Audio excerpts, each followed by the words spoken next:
नमस्कार दोस्त। आज हम लोग देखेंगे इडुटेरिया 7500 प्लस जो बहुविकल्पीय प्रश्न वाला समान अध्ययन का जो आया है और उसका सेट नंबर आज 51 देखेंगे। तो चलिए देर न करते हुए शुरू करते हैं। 1 से 50 क्वेश्चन तक देखेंगे।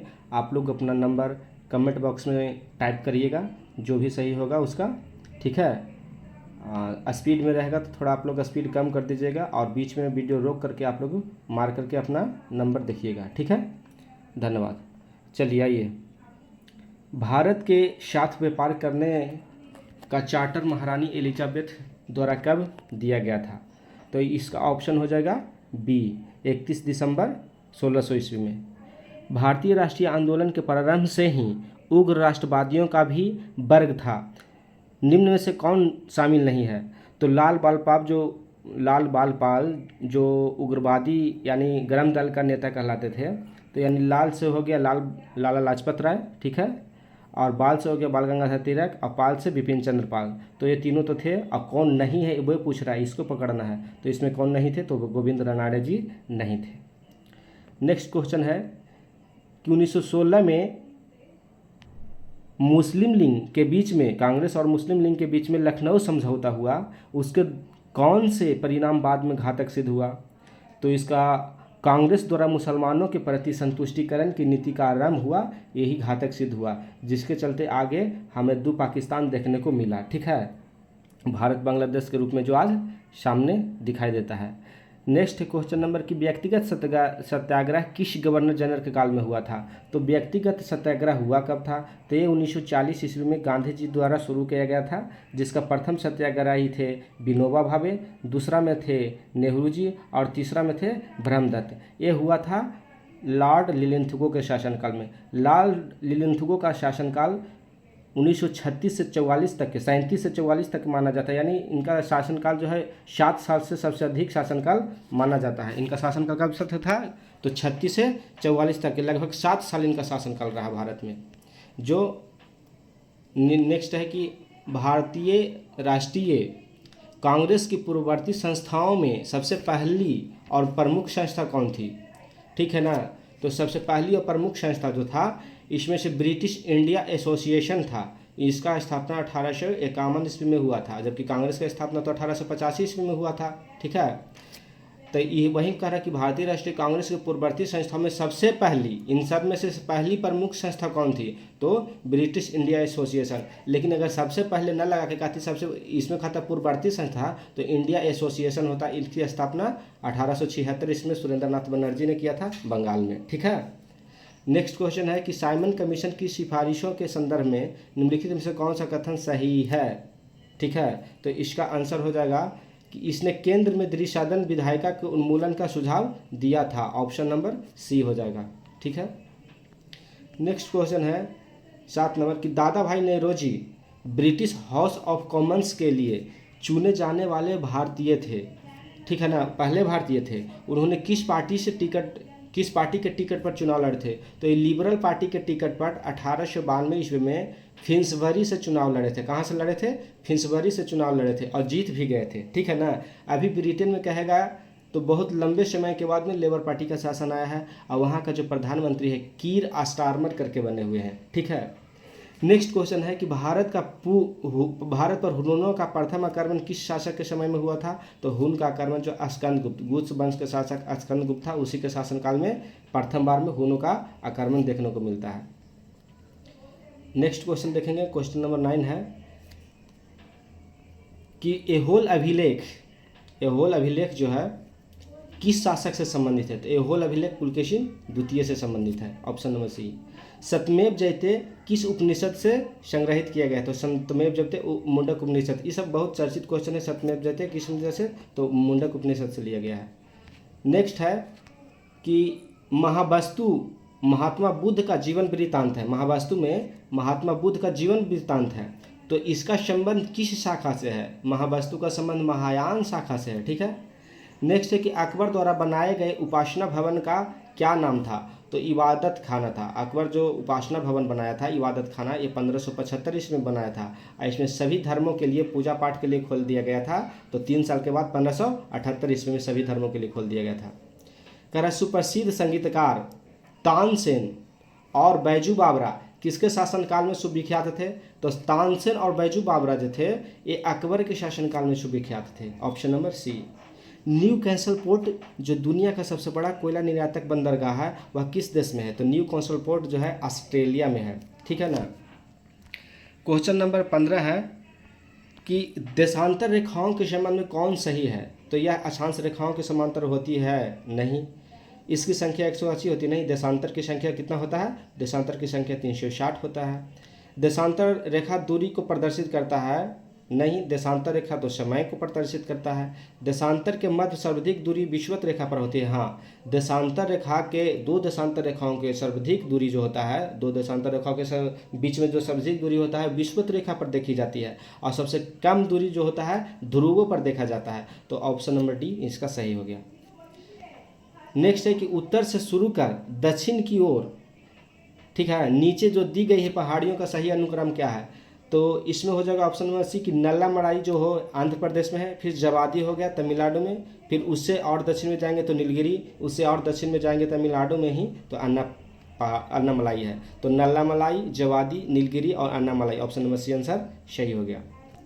नेक्स्ट क्वेश्चन है 17 नंबर कि निम्नलिखित में से कौन सी नदी सबसे अधिक मार्ग बदलने में कुख्यात है या विख्यात है? तो ये ऑप्शन नंबर सी हो जाएगा, कोशी बिहार का जो नेपाल से आती है। नेक्स्ट क्वेश्चन है कि किस मृदा प्रारूप में लोहे की अतिरिक्त मात्रा होने के कारण अनुर्वरा हो जाती है? तो लेटेराइट मिट्टी में लोहा की मात्रा अधिक होगा तो वे अनुर्वरा हो जाए, माने उर्वरा शक्ति उसमें खत्म हो जाएगा। ठीक है, उसमें फसल वगैरह नहीं उपजेगा। लेटेराइट आंसर हो गया। प्रकाश के संबंध में कौन सा कथन सत्य है? तो प्रकाश विद्युत का चुंबकीय तरंग है, विद्युत चुंबकीय तरंग है, सही है। या एक कण प्रकृति का है, ये भी सही है। या ऊर्जा का एक रूप है, ये भी सही। उपयुक्त सभी सही है। ठीक है। नेक्स्ट क्वेश्चन कह रहा है कि बायोगैस संयंत्र में निम्नलिखित में से कौन सी प्रक्रिया होती है? तो बायोगैस संयंत्र में किण्वन की प्रक्रिया होती है। ऑप्शन नंबर सी हो जाएगा। एक वर्ग के ऊपर से नीचे की ओर आने पर परमाणु के आकार बढ़ता है। वर्ग में अगर ऊपर से नीचे आएंगे तो परमाणु के आकार क्या होगा? बढ़ेगा। ठीक है। वायुमंडल में प्रकाश की विसरण का जो कण होता है वो किसके कारण होता है? तो ये धूल कण के कारण होता है। वायुमंडल में प्रकाश के विसरण का कारण क्या है? तो विसरण का कारण है धूल कण। किसी भी यौगिक का ऑक्सीकरण संख्या क्या होता है? तो किसी भी यौगिक का ऑक्सीकरण संख्या 0 होता है। कह रहा सर्प विषरोधी सुई किस तत्व का एक यौगिक है? तो सर्प विषरोधी सुई जो है स्वर्ण यौगिक का एक तत्व का एक यौगिक है। ठीक है ना, जो सुई बनाते हैं स्वर्ण यौगिक से। ठीक है। दाब का बीमा सूत्र क्या है? तो Ml-1 T-2, option number B. जैव सेल क्या है? तो जैव सेल क्या है? तो कोयला है। सेल मतलब पत्थर। तो इनमें से जब हम ऑप्शन देखेंगे तो ऑप्शन नंबर ए हो जाएगा कि जैव सेल क्या है? तो कोयला। याददाश्त का संबंध मस्तिष्क के किस भाग से? तो परमस्तिष्क या सेरिब्रम कहेंगे। सेरिब्रम हो जाएगा। आंसर नंबर डी हो जाएगा ऑप्शन। एक जीवाश्म पक्षी का नाम बताइए जो एक पक्षी की तरह दिखता है लेकिन सरीसृप की जैसी ही उसका अन्य विशेषताएं होती है। तो ये आर्कोप्टेरिक्स है जो एक जीवाश्म पक्षी भी है और जो एक पक्षी की तरह दिखता है लेकिन सरीसृप के जैसी अन्य विशेषताएं होती है। आर्कोप्टेरिक्स हो जाएगा। मानव शरीर में सर्वाधिक मात्रा में पाए जाने वाला तत्व कौन सा है? तो मानव शरीर में सबसे अधिक ऑक्सीजन पाया जाता है जो 65 से 70% होता है। उसके बाद में ऑक्सीजन के बाद में क्या पाया जाता है? तो कार्बन पाया जाता है। कार्बन के बाद में क्या पाया जाएगा? तो हाइड्रोजन, उसके बाद नाइट्रोजन, माने oxygen, carbon, hydrogen, nitrogen. Next question है कि परिपथ के किन्हीं दो बिंदुओं के बीच विभवांतर मापने के लिए किसका प्रयोग करते हैं? तो विभवांतर मापने के लिए हम लोग किसका प्रयोग करते हैं? वोल्टमीटर का प्रयोग करते हैं। नेक्स्ट क्वेश्चन है, क्वेश्चन नंबर 31 है कि आपातकाल के दौरान मौलिक अधिकारों का निलंबन कौन कर सकता है? तो आपातकाल के दौरान मौलिक अधिकारों का निलंबन करेगा तो भारत के राष्ट्रपति महोदय जी करेंगे। प्राक्कलन समिति के सदस्यों का कार्यकाल कितना वर्ष होता है? तो 1 वर्ष का होता है। प्राक्कलन समिति हो या लोकलेखा समिति हो, इन सब का सदस्यों का कार्यकाल कितना होता है? 1 वर्ष का होता है। निम्नलिखित में से किसके अनुमोदन से भारत की संचित निधि से पैसा निकाला जा सकता है? तो भारत की संसद के अनुमोदन के बाद ही संचित निधि से पैसा निकाला जा सकता है। ठीक है। नेक्स्ट क्वेश्चन है कि भारतीय संविधान में विधि के समक्ष समता किस देश के संविधान से लिया गया है? तो विधि के समक्ष समता कहेगा तो ये लिया गया है ब्रिटेन से। अगर विधि के समक्ष संरक्षण कहता तो अमेरिका से हो जाता। अगर विधि द्वारा स्थापित प्रक्रिया तो जापान से हो जाता, लेकिन कह रहा है विधि के समक्ष समता तो ब्रिटेन से लिया गया है। ठीक है। नेक्स्ट क्वेश्चन कह रहा है कि संविधान संशोधन की प्रक्रिया संविधान के किस भाग में? भाग पूछ रहा है तो भाग 20 में। आर्टिकल पूछता तो कितना हो जाता? 368। ठीक है। नेक्स्ट क्वेश्चन है, सूची फर्स्ट को सेकंड से मिलाना है। तो इसमें कह रहा है कि भारतीय भाषाओं, जो भाषाओं का उल्लेख है तो ये 8वीं अनुसूची में है। दल बदल विरोधी अधिनियम 10वीं अनुसूची में हो गया। 73वां संविधान संशोधन अधिनियम, इसके तहत 11वीं अनुसूची को जोड़ा गया था जो पंचायती राज से संबंधित है 1992 ईस्वी में। ठीक है। लागू हुआ था 24 अप्रैल 1993 ईस्वी को। भूमि सुधार अधिनियम संबंधित है तो ये पहला संविधान संशोधन के तहत 9वीं अनुसूची में जोड़ा गया था। ठीक है। नेक्स्ट क्वेश्चन है कि 1833 के चार्टर अधिनियम के अंतर्गत प्रथम विधि आयोग का गठन किसके अध्यक्षता में किया गया था? तो लॉर्ड मैकाले की अध्यक्षता में प्रथम विधि आयोग की किया गया था। ठीक है ना। निम्नलिखित में से कौन सी औषधि क्रांति प्याज और झींगा उत्पादन से संबंधित है? तो प्याज और झींगा से कौन सी औद्योगिक क्रांति है? तो गुलाबी क्रांति जो है प्याज और झींगा से संबंधित है। गुलाबी क्रांति ऑप्शन नंबर सी हो जाएगा। ठीक है। अगर लाल क्रांति कहेगा तो टमाटर और मांस लाल क्रांति से। नीली क्रांति से मत्स्य उत्पादन। गोल्डन क्रांति यानी कि सुनहरी क्रांति तो फल उत्पादन से हो जाएगा। नेक्स्ट क्वेश्चन है कि निम्नलिखित में से किन दो स्थानों को ब्रेटन वुड जुड़वा के नाम से जाना जाता है? ब्रेटन वुड्स का जुड़वा के नाम से जाना जाता है तो IMF और विश्व बैंक को, IMF और विश्व बैंक को क्या जाना जाता था? ब्रेटन वुड के जुड़वा के नाम से। ऑप्शन नंबर सी हो जाएगा। ठीक है।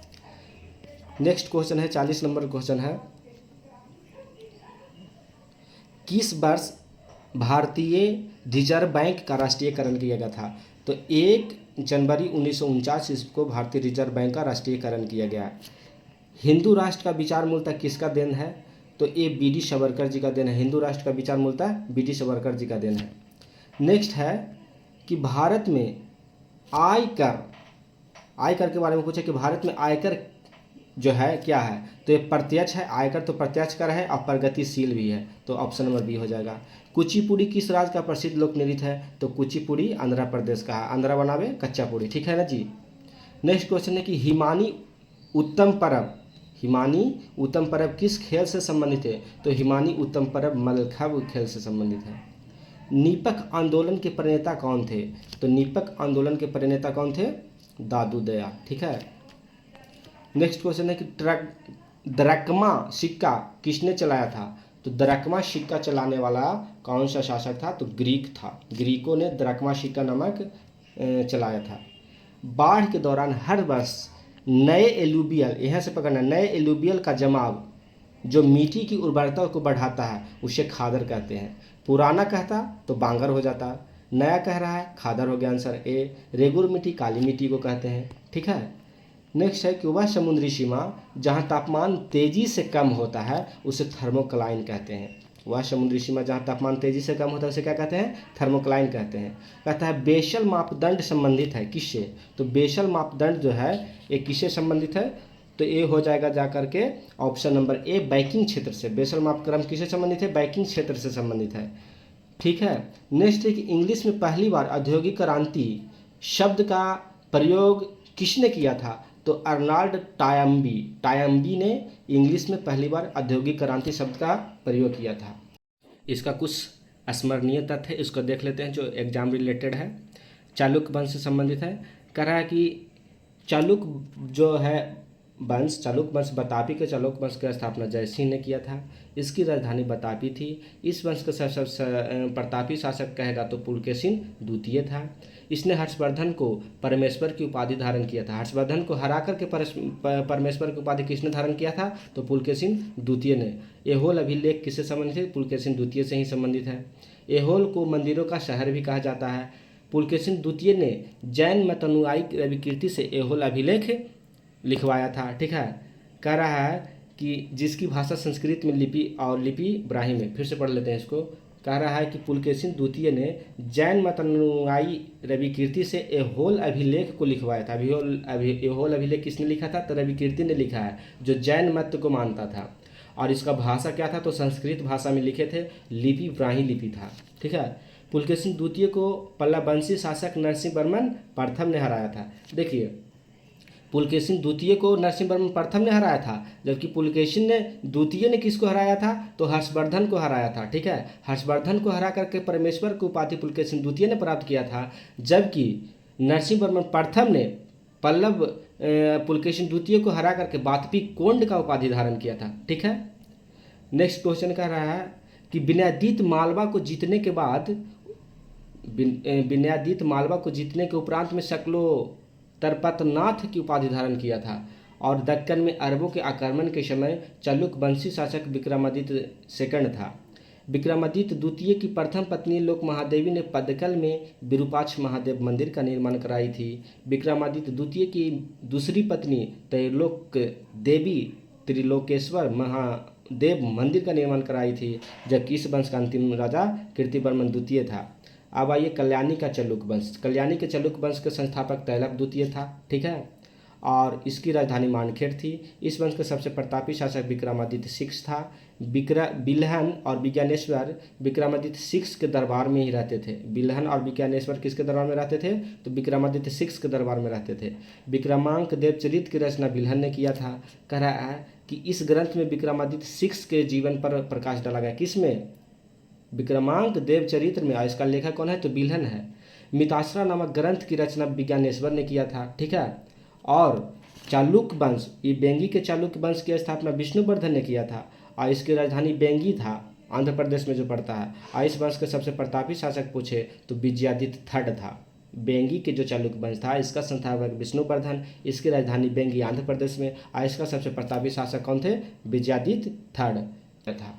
चलिए, बहुत बहुत धन्यवाद। लाइक और सब्सक्राइब जो नहीं किए हैं वो कर दीजिएगा, और अपना नंबर कमेंट बॉक्स में ज़रूर टाइप करिएगा। धन्यवाद। मिलते हैं फिर नेक्स्ट वीडियो में।